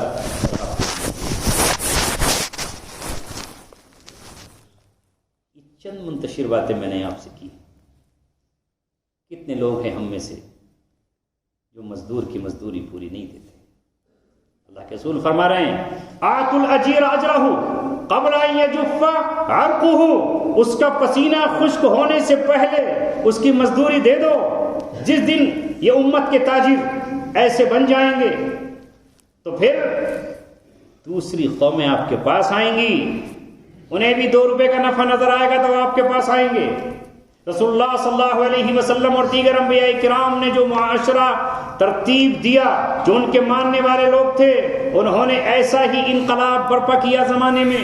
اگر چاروں طرف لوگ جھوٹ بول رہے ہیں تو ان کے ماننے والے سچائی کی بات کر رہے ہیں، اور یہ طے ہو گیا کہ مسلمان جھوٹا نہیں ہو سکتا، مسلمان جو جھوٹا ہے وہ مسلمان نہیں ہو سکتا۔ یہ سچے ہیں، یہ سچے ہیں، یہ سچے ہیں، یہ وعدہ خلافی نہیں کر سکتے، یہ دھوکہ نہیں دے سکتے، چونکہ ان کے نبی نے کہا ہے من غش فلیس منا، جس نے دھوکہ دیا وہ ہم میں سے نہیں ہے۔ یہ امانت دار ہیں، یہ خیانت نہیں کر سکتے، اور یہ سب کر کے بھی ہم انبیاء کرام کا ساتھ پا سکتے ہیں۔ اگر ایک طرف کوئی شخص اپنے بچے کو حافظ بنا کر انبیاء کی صحبت حاصل کر سکتا ہے تو اللہ کے رسول نے فرمایا تاجر الصدوق الامین مع النبیین والصدیقین والشہداء، کہ پھر سچا امانت دار تاجر نبیوں کے ساتھ، صدیقین اور شہداء کے ساتھ۔ اس طرح ہم اپنے آپ کو لائیں۔ میں نے حدیث پڑھی تھی، اس کو بیان کیے دیتا ہوں. کیا فرمایا رسول اللہ صلی اللہ علیہ وسلم؟ انما بعثت معلما لاتمم مکارم الاخلاق. میں تو صرف معلم بنا کر بھیجا گیا ہوں، کیونکہ وہ زمانہ جاہلیت کا تھا. اس جاہلیت کے اندھیرے کو مجھے تبدیل کرنا ہے، تعلیم کے اجالوں سے اس اندھیرے کو ختم کرنا ہے. انما بعثت معلما، میں معلم ہوں، میں تمہیں تعلیم دینے کے لیے آیا ہوں. معلم الکتاب والحکمہ، میں کتاب اور حکمت سکھانے کے لیے تمہیں مبعوث کیا گیا ہوں. اور ان کی ذمہ داری بتا رہا ہے قرآن. وَيُزَكِّيهِمْ، اور وہ تزکیہ کرنے کے لیے آئے ہیں. آپ نے نفس کا تزکیہ بھی کیا ہے، تو ہمیں اپنے نفس کے تزکیے کی بھی ضرورت ہے کہ اپنے دل کو نفس کو اور دل کو اپنے پاک اور صاف کر لیں، اور اللہ سے دعا بھی کریں. اللہم طہر قلوبنا، اللہ ہمارے دل کو پاک کر دیجئے، اور اللہ ہمارے نفس کو پاک بنا دیجئے. یہ ساری دعائیں بھی ہمیں کرنی ہیں، اس کی محنتیں بھی کرنی ہیں. اور پھر دیکھیے اللہ تبارک و تعالیٰ کی نصرتیں کیسے آتی. لوگ کہنے لگیں کہ بااخلاق یہ ہے. نظر آئے چاروں طرف، دنیا بھی ہماری کامیاب اور آخرت بھی ہماری کامیاب.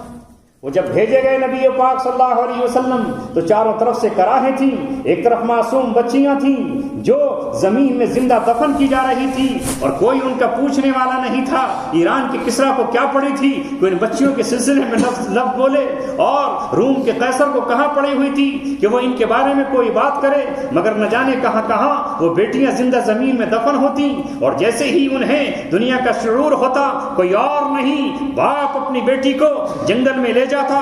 ایک درندہ بھی اپنے بچے کو قتل نہیں کرتا. شیر اپنے بچے کے لیے سارے جہاں سے لڑ جائے گا.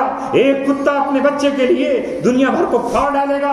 ایک بندر باولا اور پاگل ہو جائے گا اگر اس کے بچے کو کسی نے چھیڑ دیا. مگر یہ کیسا انسان تھا 6 صدی عیسوی کا کہ اپنی بیٹی کو زندہ دفن کر رہا ہے، اس کی کمزوری کا فائدہ اٹھا رہا ہے، اور اس صنف نازک کے ساتھ وہ ظلم و ستم کر رہا ہے. آسمان رو رہا تھا، زمین کراہ رہی تھی، درخت چرمرا رہے تھے، مگر کوئی ان کی صدا سننے والا نہیں تھا. یہاں تک کہ اللہ تبارک و تعالیٰ نے آمنہ کے گھر میں ایک در یتیم کو بھیجا جسے حلیمہ سعدیہ نے دودھ پلایا. اس نے آ کر اعلان کیا میں اللہ تبارک و تعالیٰ کی طرف سے وہ پیغام لے کر آیا ہوں کہ آج کے بعد کوئی اپنی بیٹی کو قتل نہ کرے. فرمایا وَإِذَا الْمَوْءُودَةُ سُئِلَتْ بِأَيِّ ذَنبٍ قُتِلَتْ، اس دن قیامت میں جو درگور کی گئی ہیں زندہ بیٹیاں، ان کو اللہ تبارک و تعالیٰ اٹھا کر لائے گا اور مقدمہ اس کے باپ کے خلاف کھڑا کیا جائے گا. وہ اس سے پوچھا جائے گا اے بیٹی بتا تجھے کیوں قتل کیا گیا تھا؟ آخر وہ کیا جواب دے گی؟ وہ یہ کہے گی اے اللہ تو ہی بتا مجھے کیوں قتل کیا گیا تھا. میں تو صنف نازک تھی، نہ میں تلوار اٹھانے کے قابل تھی، نہ میں تیر بھالا چلانے کے قابل تھی. بس میرا جرم یہی تھا کہ میرا اپنا کوئی اختیار نہیں تھا. تو نے کہا تھا یہب لمن یشاء اناثا ولمن یشاء الذکور، وہ جسے چاہتا ہے بیٹے عطا کرتا ہے اور جسے چاہتا ہے بیٹیاں عطا کرتا ہے. میرا جرم یہ تھا کہ رحم مادر میں تو نے مجھے کلمہ کن سے بیٹی بنایا تھا، بس بیٹی ہونا ہی میرا جرم ہے. اس بنیاد پر اس نے مجھے زندہ دفن کیا. جنہوں نے کلمہ پڑھا انہوں نے اس فعل سے توبہ کر لی. لا تقتلوا اولادکم من املاق کا جب پیغام آیا روک لیے ہاتھ اور اپنی بیٹیوں کی پرورش کرنے لگے. لا تقتلوا اولادکم خشیۃ املاق کا جب حکم آیا تو روک لیا انہوں نے اپنے آپ کو. زمانے دور حاضر کی جاہلیت آج پھر سے یہی ہم سے کہتی ہے اپنی اولادوں کو قتل کرو اور اپنی اور خاندانی منصوبہ بندی بناؤ. رزق کہاں سے آئے گا، روزی کہاں سے آئے گی، معیار کہاں سے بنے گا، اسٹیٹس کہاں سے بنے گا، تعلیم کہاں سے بنے گی. دنیا کچھ بھی آواز لگا رہی ہو مگر آپ تو اپنے نبی کے اس فرمان کو سن کر کے کہو نہیں، اگر بیٹی آئی ہے تو میرے لیے بشارت ہے، توبہ ہے، مزدہ ہے، یہ میرے لیے ستر من النار ہے، یہ میری جنت کی ضامن ہے. اللہ کے رسول نے فرمایا من عال جاریتین، جس نے 2 اپنی بیٹیوں کی پرورش کر لی. وزم اور وہ قیامت میں اس طرح آئے گا، قیامت میں اس طرح آئے گا جا یوم القیامت انا وہو کہاتین، جس طرح یہ 2 انگلیاں ہیں اور آپ نے اپنی انگلیوں کو ملا لیا.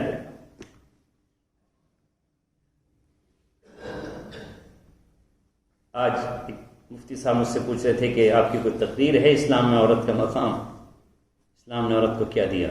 میں نے کہا انشاءاللہ کبھی موقع ملا تو بتاؤں گا، کیونکہ ابھی تک تو ایسا موقع تھا نہیں. کیا دیا اسلام نے عورت کو، یہی آج ہم دنیا کو بتانے جا رہے ہیں، اور ہمیں اس کا عملی نمونہ پیش کرنا چاہیے۔ بیٹیوں کو خوش رکھیں، اور ساتھ ہی ساتھ آگے ایک بات اور آپ سے عرض کر دوں کہ زمانہ قیامت کی چال چل رہا ہے، ہمیں بھی چونکہ داعی کی حیثیت میں جینا ہے، تو داعی کے پاس وہ چیزیں بھی ہونی چاہیے جس سے لوگ متاثر ہوں۔ وہ غیب کی چیزوں کو نہیں جانتے، وہ حالات کو جانتے ہیں، اس لیے ان علوم و فنون جن کی ہمیں قرآن اجازت دیتا ہے انہیں سیکھنے میں کوئی حرج نہیں ہے، کوئی حرج نہیں ہے، جس سے ہمارا اسلام نہیں روکتا۔ بس شرط یہ ہے کہ ہم اسلامی آداب کی رعایت کرتے ہوئے، پردے کا لحاظ کرتے ہوئے، اپنے اصول و ضوابط کی پابندی کرتے ہوئے ان کو بھی دیکھیں۔ اور جو اللہ تعالیٰ نے کہا الذی علم بالقلم، اللہ نے علم دیا ہے قلم کے ذریعے، قلم کی طاقت کو پہچانیں۔ یہ قلم کی طاقت بہت زبردست اللہ نے عطا فرمائی ہے، اس سے ہم پیچھے ہیں۔ لیکن ایسے مقام آتے ہیں جہاں قلم بہت زیادہ طاقتور بن جاتا ہے، جہاں چھوٹا سا علم ہمیں بہت کچھ بتا دیتا ہے۔ جہاں سے میں زندگی گزار کر آیا ہوں، اگر وہاں انگریزی جاننے والے نہ ہوں لوگ تو جیل مینول کیسے پڑھیں گے؟ اردو میں تو ہے نہیں، عربی میں تو موجود نہیں ہے، فارسی میں بھی نہیں ہے، جیل مینول انگلش ہی میں ہے۔ تو جو ہمارے ساتھی جیل مینول انگلش پڑھے ہوئے تھے، اس جیل مینول لکھا ہے کہ یہ سہولیات، یہ رعایتیں، یہ چیزیں ان کو مل سکتی ہیں، تو وہ ملتی، اور زبان کے مانگنے سے نہیں ملتی۔ جب وہ اپلیکیشن ڈی جی کو چلی جاتی، وہ اپلیکیشن کورٹ میں پہنچ جاتی، تو اب کورٹ مجبور ہے چونکہ آئین اور دستور کے مطابق اسے رکھنا ہے، تو وہ چیزیں ہمیں دستیاب ہوتی ہیں۔ اسی رمضان کی بات ہے، جہاں پر ہم تھے وہاں انہوں نے چاول بند کر دی، چاول نہیں دیں گے اور ٹھنڈا پانی آپ کو نہیں دیں گے، کچھ نہیں، بس جس روٹی ملے گی رمضان میں۔ اب کرناٹک کے اور کیرلا کے اور کشمیر کے ساتھی پریشان ہو گئے، ہمیں تو خیر کچھ پریشانی نہیں، ہمیں تو روٹی ہی مل جائے۔ ایک شخص کی تاریخ تھی، بھٹکل کے تھے وہ، اس نے کہا ٹھیک ہے کل میری تاریخ ہے کورٹ پہ، پرسوں تمہیں دینا ہی پڑے گا۔ اس سے جا کر جج کے سامنے کہا، اپلیکیشن وہ لکھوا کر لے کر گیا، اس نے جج صاحب سے کہا کہ جج صاحب میری پہلے سے چاول کی ڈائٹ لگی ہوئی تھی، لیکن رمضان میں انہوں نے میری چاول کی ڈائٹ بند کر دی، اور ہم ایسے علاقے کے لوگ ہیں جہاں چاول ہی کھاتے ہیں، اور برف جو ہے وہ آتا تھا دوسری جیلوں میں آ رہا ہے، ہمارے یہاں نہیں آ رہا۔ اس نے کہا ساری جیلوں میں آ رہا ہے۔ اس نے سپرنٹینڈنٹ کو ویڈیو کال پہ بلایا اور کہا آج ہی ان کی چاول شام کو آ جانے چاہیے، اور ان کا برف بھی آ جانا چاہیے، چونکہ ان کے لیے کورٹ کا آرڈر ہے، وہ ہر حال میں ہونا ہے۔ تو وہاں جا کر مجھے احساس ہوا کہ اگر یہ اس طرح کے ساتھی نہ ہوتے جو اس قانون اور اس آئین کو پڑھ کر ان کے سامنے رکھ رہے ہیں، کچھ ساتھیوں کو چھوٹنا تھا، وہ 6 مہینے پہلے چھوٹ گئے، چونکہ اس میں قانون ہے کہ قیدی اگر مشقت کرے گا تو مشقت کی اسے ریمیشن ملنا چاہیے، اور ریمیشن وہ 4 مہینے 3 مہینے بھی ہو سکتی ہے۔ تو پھر ایک ساتھی نے کہا کہ بھئی ہم مشقت کرنا چاہتے ہیں، حالانکہ ہم ہارس میں رہتے ہیں، ہمیں مشقت دیجیے، اور تمہارے جیل میل میں لکھا ہے کہ اگر کسی وجہ سے کوئی قیدی کو جیل پرشاسن مشقت نہیں دے سکا تب بھی اس کی ریمیشن بنتی ہے۔ جب سپرنٹینڈنٹ کے سامنے بات رکھی تو اس نے کہا یہ بات تو آپ کی صحیح ہے، مشقت ہم نہیں دے پا رہے ہیں، اس لیے آپ کی ہم ریمیشن نہیں کاٹیں گے۔ وہ 6 مہینے پہلے نکل کر چلا گیا۔ تو الذی علم بالقلم، چھانٹو، سلیکشن کرو، منتخب کرو اور صلاحیتوں کو پہچانو۔ آخری بات کہہ رہا ہوں جو میں نے کسی زمانے میں کسی بڑے عالم سے سنی تھی کہ اللہ کے رسول صلی اللہ علیہ وسلم نے صلاحیتیں پیدا نہیں کی، صلاحیتوں کو سمجھ کر اللہ کے رسول صلی اللہ علیہ وسلم نے انہیں پروان چڑھایا۔ اللہ رب العزت آج بھی باصلاحیت اولادیں ہمیں دے رہا ہے۔ آج کے بچے الحمدللہ وہ ہیں جو ہم نہیں تھے، ہم ان چیزوں کو نہیں جانتے ٹیکنالوجی کی جو ہمارے 5 سال کے بچے جانتے ہیں، جو ہمارے 9 سال کے بچے جانتے ہیں، چونکہ ہمیں تو دنیا سے چند دنوں بعد چلے جانا ہے، لیکن وہ ابھی 50 سال جئیں گے، سینکڑوں سال جن کو جینا ہے، اسی حساب سے اللہ تبارک و تعالیٰ ان کو بھیج رہا ہے۔ لہذا جن کی صلاحیتیں ہیں ان کا انتخاب کرو، اور انتخاب کر کے ان کو پروان چڑھاؤ، جس طرح رسول اللہ صلی اللہ علیہ وسلم نے فرمایا تھا کہ جو جاہلیت شریعت میں آگے تھا وہ اسلام میں بھی آگے آئے گا. اس لیے آؤ ادھر آ جاؤ. اللہ نے آپ کے گھروں میں جو بچے دیے ہیں, جو اولادیں دی ہیں, چاہے مدرسوں میں ہیں, اسکولوں میں ہیں, کالج میں ہیں, مجھے آپ یہ بتائیے کہ اگر ہمارے پاس ڈاکٹر نہیں ہوں گے تو مولانا علاج کرانے کہاں سے جائیں گے؟ کسی کی پسلی ٹوٹ گئی, گھٹنا ٹوٹ گیا تو علاج کون کرے؟ آج حال یہ ہے دہلی میں غربت کی وجہ سے نہ جانے کتنی عورتیں جب حاملہ ہوتی ہیں, پریگننٹ ہوتی ہیں, تو وہ سرکاری اسپتالوں میں جاتی ہیں اور ان کی ڈیلیوری پر مرد ہوتے ہیں, مرد ڈاکٹر ہوتے ہیں. اور میں وہ بات کہہ نہیں سکتا, مسجد کا تقدس مجھے اجازت نہیں دیتا کہ عورت جو اپنے چہرے کو بھی کسی کے سامنے کھولنا نہیں چاہتی, وہاں وہ غیر محرموں کے سامنے کھولتی ہیں. کب تک ہم ان چیزوں سے اپنا نظریں چھپائیں گے؟ کب تک ہم اپنے دامنوں کو بچائیں گے؟ ہمارے پاس کیا نہیں ہونے چاہیے ایسے سسٹم؟ اللہ تبارک و تعالی نے ہمیں دولت دی ہے, مال دیا ہے, تو کیا ہم اس طریقے سے اپنی عورتوں کو تربیت نہیں کر دے سکتے؟ ذکر تو سنائیں گے ہم کہ حضرت عمر بن خطاب رضی اللہ تعالیٰ راستے میں تھے, ایک جگہ پر گئے, وہاں پر انہوں نے خیمے سے رونے کی, کراہنے کی آواز سنی اور یہ پوچھا کہ بھئی عورت کیوں رو رہی ہے؟ تو پتہ چلا کہ یہ درد ذہ کا شکار ہے اور درد ذہ سے ہی میں مبتلا ہے. وہ آپ نے کہا کہ اچھا کیا اس کے پاس کوئی دایا ہے جو بچہ جننے کے وقت موجود ہوتی ہے؟ اس نے کہا میں راہ چلتا مسافر ہوں, یہاں دایا کہاں ہے؟ بس یہ اکیلی عورت ہے اور میں ہوں. اسی وقت اپنے گھر میں گئے اور اپنی بیوی فاطمہ کو لیا اور ساتھ میں جو دایا اپنے کپڑے رکھتی ہے, جو چیزیں ایک بچے کی ولادت پر ضرورت ہوتی ہیں, خود اپنی بیوی کو اٹھا کر لے کر آئے اور اندر کہا تم جاؤ, پوری تیمارداری کرو, بچے کی ولادت تک تمہیں وہیں رہنا ہے. جو اکیلی تنہا راستے میں ایک عورت ہے, جب بچے کی ولادت ہوئی تو وہ حضرت عمر کی اہلیہ آ کر کہتی ہیں امیر المؤمنین اپنے ساتھی کو مبارکباد دیجئے کہ اس کو اللہ تبارک و تعالی نے اولاد عطا کی. حضرت عمر کی بیوی تو دایا ہے اور ایک یہودی ہے. وہ کیا وہ یہودی اسلام سے متاثر نہیں ہوگا؟ کیا وہ حضرت عمر سے متاثر نہیں ہوگا؟ کیا آج اس واقعے کو کوئی پڑھے گا اور سنے گا تو متاثر نہیں ہوگا؟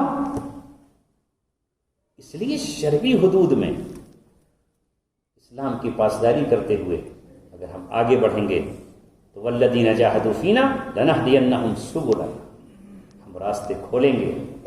بس یہی کہہ کر اپنی بات ختم کرتا ہوں کہ اس وقت ہم پر ہماری بہت ساری ذمہ داریاں ہیں, ان سب کو ہمیں نبھانا ہے اور ماننا ہے اللہ تبارک و تعالیٰ سے رو کر. محبت کے دیپ اور چراغ جلانا ہے. علماء دوسرے علماء سے محبت کریں, اپنے بچے سے جو ڈاکٹر ہونے جا رہا ہے, جس کی آرزو ہے, جس کی امیدیں ہیں اور جس کے خواب ہیں, وہ ہو سکتا ہے یہ چاہتا ہو کہ میں اپنے قوم کی خدمت کروں گا. ہم دیکھتے ہیں, ہم نے جیلوں میں دیکھا اور ہم نے باہر بھی دیکھا کہ لفظ ایمان اور اسلام دیکھ کر وہ بچے آگے بڑھ جاتے اور ہم ہماری خدمت کے لیے آگے بڑھتے, اور آج بھی ہر جگہ پر وہ موجود ہوتے ہیں. اور ہم اسے اس نظر سے یہ دیکھیں کہ یہ بچہ تو ڈاکٹر ہے اور صرف سارے تمغے اللہ نے ہمارے ہی لکھ رکھے ہیں اور ہم ہی اللہ تبارک و تعالیٰ کے چہیتے ہیں اور اللہ کے محبوب ہم ہی ہیں. ایسا مت سوچیے, ایسے وہم و گمان میں مت جائیے. اسی پندار میں یہودی جیتے تھے اور یہودی یہی کہتے تھے نحن ابناء اللہ و احباؤہ, ہم اللہ کے محبوب ہیں اور اس کے دوست ہیں اور ہم ہی اللہ تعالیٰ کے چہیتے ہیں. لہذا اللہ تبارک و تعالیٰ ہمیں ہی جنت میں داخل کرے گا. اللہ تعالیٰ نے کہا تم جہنمی ہو, جہنم کی ڈانٹ اور ایندھن ہو اور تم اللہ تعالیٰ کے غضب کے مستحق ہو. ضربت علیہم الذلۃ والمسکنہ, تم پر ذلت اور مسکنت مسلط کر دی گئی ہے. اس خواب و خیال میں مت رہو کہ اب ٹھیکیداری تمہاری ہے. وہ تاج ہم نے بنو اسماعیل کے سپرد کر دیا. وہ واقعہ, وہ عورت ہے, وہ فاحشہ ہے, وہ ایک طوائف ہے, وہ جس سے سماج نفرت کرتا ہے.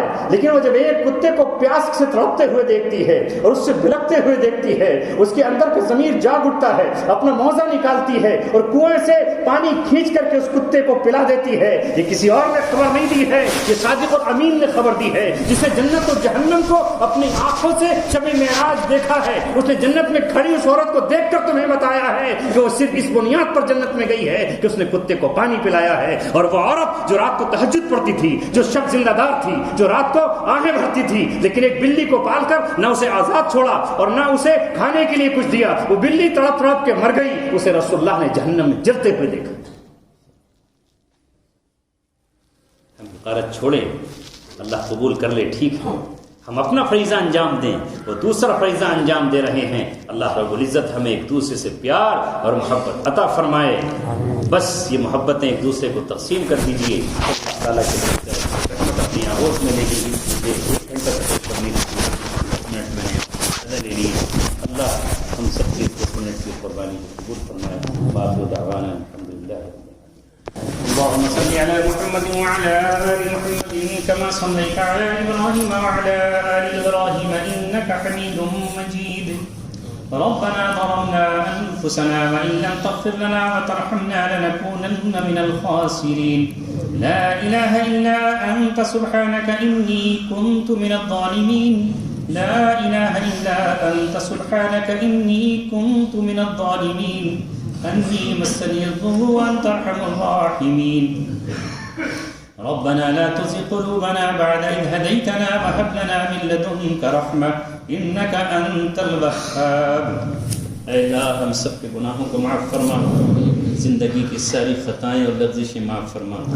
اے اللہ یہ تجھ پر ایمان لانے والے، تیرے نام پر فدا ہو جانے والے، تیرے ہی نبی کے حکم پر اپنے چہروں پر داڑھیاں اور سروں پہ ٹوپیاں رکھنے والے، یہ ٹخنوں سے اونچے پاجامے اور نبی کی سنت سمجھتے ہوئے سفید لباس پہننے والے، یہ اللہ اس 21ویں 22ویں صدی کے نوجوان، 23ویں صدی کے نوجوان اور بزرگ یہاں جمع ہوئے صرف یہ سوچ کر کہ کوئی تیرا پیغام سنائے گا، کوئی تیری باتیں ہمیں سنائے گا.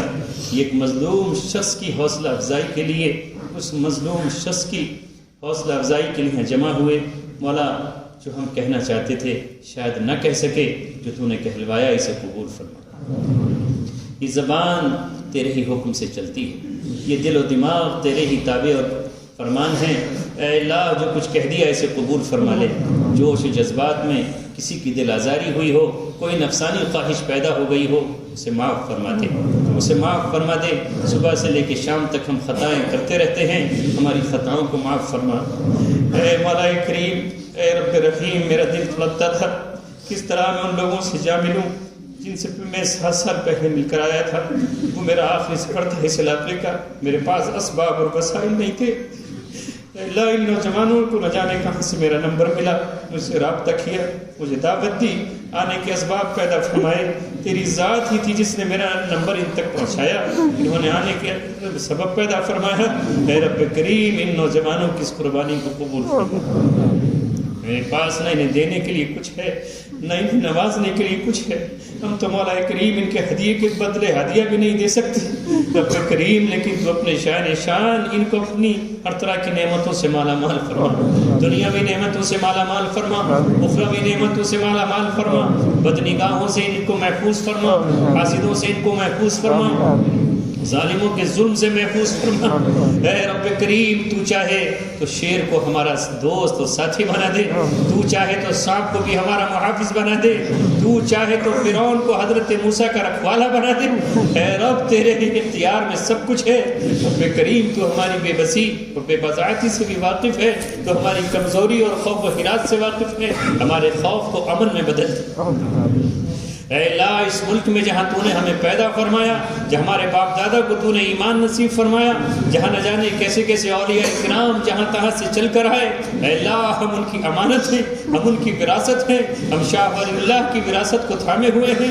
اے اللہ ہم مجدد الفسانی کی امانت کو اپنے سینوں میں چھپائے ہوئے ہیں. ہم مولانا قاسم نانوتوی کے وارث ہیں، ہم مولانا الیاس رحمت اللہ علیہ کی اس دعوت سے چپکے ہوئے ہیں جس راہ پر وہ ہمیں چھوڑ کر گئے تھے. اے اللہ ہم اپنی ساری مشکلیں تکلیفیں تیرے حوالے کرتے ہیں. ہمارے آنکھ سے تو ہی آنسو پہنچے گا. اے رب کریم ہماری اولادیں تیرے ہی سامنے ہاتھ پھیلاتی ہے اور تیرے ہی سامنے سجدہ ریز ہوتے ہیں. ہماری بیٹیوں کی دعائیں قبول فرما، ہماری ماؤں کی دعائیں قبول فرما، بہنوں کی دعائیں قبول فرما، بھائی اور بھتیجوں کی دعائیں قبول فرما. ہماری تجارت مندی ہے، ان میں ترقی عطا فرما. اے رب کریم شیطان کے ہر حربے کو ناکام بنا، اس کی ہر چال کو الٹ دے. ابراہہ کی چال کو الٹنے والے، اے ابراہہ کی چال کو الٹنے والے اور ان پر پرندوں کو مسلط کر دینے والے، ہم ہر طرح کی سازش اور چال کو تیرے حوالے کرتے ہیں، اسے ناکام بنا. تو ہمارا ہے، ہم تیرے ہیں، تیری ہی وجہ سے زمانہ ہم سے بدزن ہے، بدگما ہے، اے اللہ ان کی بدگمانی کو دور کر دے۔ ہم کسی کے بدخواہ نہیں ہیں، ہم ہر ایک کے خیر خواہ ہیں۔ اے رب کریم ہمیں امت کا درد نصیب فرما، امت کا غم نصیب فرما، یتیموں کی کفالت کرنے والا ہمارے بنا دیجئے۔ اے اللہ بیماروں کی عیادت کرنے کے لیے ہمارے قدموں کو ان کے گھر تک چلا دیجئے۔ اے اللہ کمزوروں کی مدد کے لیے ہمیں قبول فرما۔ ہمارا یہ مال ایک دن یہی رہ جائے گا اور ہم دنیا سے خالی ہاتھ جائیں گے۔ اے رب کریم اپنی زندگی میں ہم سے یتیموں کو کپڑے پہنانے کے لیے ہمیں قبول فرما، ان کی آنکھ سے آنسو پہنچنے کی قبول فرما، بیوائیں جو ترستی رہتی ہیں ان کے گھر بنانے کے لیے ہمیں قبول فرما۔ اے اللہ زکوٰۃ کی شکل میں ہمارا مال قبول فرما، للہ اور امداد کی شکل میں بھی قبول فرما، مانگنے والوں کے لیے بھی ہمارے دل وسیع فرما، اور بے مانگنے والوں کی چوکھٹ پر ہمیں پہنچا دیجیے۔ رب کریم ہم آسودہ حال نہیں ہیں، ہمیں آسودہ حال بنا دیجئے۔ اے رب کریم تو جسے چاہے تجارت نصیب فرمائے، ہمیں بھی تجارت عطا فرما۔ تجارت تیرے نبی نے بھی فرمائی ہے، تیرے صحابہ نے تجارت کی ہے، تو نے قرآن میں کہا لا تلہیہم تجارت ولا بیع عن ذکر اللہ۔ اے اللہ صحابہ تجارت کیا کرتے تھے، ہمیں بھی ایماندار اور امیر و صادق تاجر بنا دیجئے۔ رب کریم تیرے خزانوں میں کیا کمی ہے؟ تو دینے پر آیا تو افریقہ میں تو نے سونے کے پہاڑ رکھ دیے، تو دینے پر آیا تو اربوں کو پیٹرول اور ڈیزل دے دیا جو ساری دنیا کا خزانہ ہے۔ اے رب کریم ہماری تو پیاس چند قطروں سے بجھ جائے گی، چند دانوں سے ہمارا پیٹ بھر جائے گا، چند چیتروں سے ہمارا جسم چھپ جائے گا۔ اے رب کریم چند تنکوں سے ہمارا آشیانہ بن جائے گا۔ رب کریم جو بے گھر ہیں ان کو اپنے گھر عطا فرما دیجئے، جو کرایوں کے دکانوں میں اپنے کاروبار چلا رہے ہیں ان کی اپنی دکانیں نصیب فرما دیجئے۔ اے اللہ اس صوبے کو تو نے پہلے ہی سے نوازا ہے، ہر طرح سے نوازا ہے، مال و دولت سے نوازا ہے، اس لیے بہت سے سائلین ان کے دروازوں پر آتے ہیں، ان کے دلوں میں وسعت پیدا فرما، اس صوبے کو دندونی رات چوگنی ترقی نصیب فرما، اور یہاں امن و امان کی ہواؤں کو چلا کر ہمیں اطمینان و راحت و قلب نصیب فرما، ہمارے ملک میں امن و امان پیدا فرما، ایسے حکمراں نصیب فرما جن کے دلوں میں رحم ہو، رحم دلی ہو، اور اے اللہ جن کے دل سخت ہیں ان کے دلوں میں بھی نرمی پیدا فرما۔ ان دعاؤں کو اور یہاں جتنے حضرات حاضر ہوئے ہیں ان سب کی دعاؤں کو، سب کی جائز مرادوں کو، سب کی نیک تمناؤں کو قبول فرما، جو خطائیں غلطیاں ہیں انہیں معاف فرما، جو مانگ لیا وہ بھی عطا فرما، جو نہیں مانگا وہ بھی عطا فرما، سفن کو آسان فرما۔ اے اللہ وہ زمین کی کسی بھی قید خانے میں کوئی بھی قیدی بند ہو اس کو رہائی نصیب فرما، جو حقیقی مجرم ہیں ان کو توبہ کی توفیق نصیب فرما، لیکن اے مولا ان کے بچوں کا کوئی قصور نہیں ہے، ان کی بیویوں کا کوئی قصور نہیں ہے، انہی کی طرف دیکھتے ہوئے انہی کے صدقے میں انہیں رہائی نصیب فرما۔ ہم جب واپس آ رہے تھے نہ جانے کتنے دل اور آنکھیں تھیں جنہوں نے ہم سے دعا کی درخواست کی تھی۔ اے مولا یہ مجمع ایسا مخلص مجمع پہلی بار مجھے نصیب ہوا ہے، رب کریم اس مجمع کی دعا کو قبول فرماتے ہوئے ہر قیدی کو رہائی نصیب فرما، ہر غلام کو آزادی نصیب فرما، ہر مقروض کے قاعدوں سے قرض کی ادائیگی کی شکلیں اور اسباب پیدا فرما۔ ان دعاؤں کو اپنے فضل و کرم سے قبول فرما۔ سبحان ربک رب العزت عما یصفون۔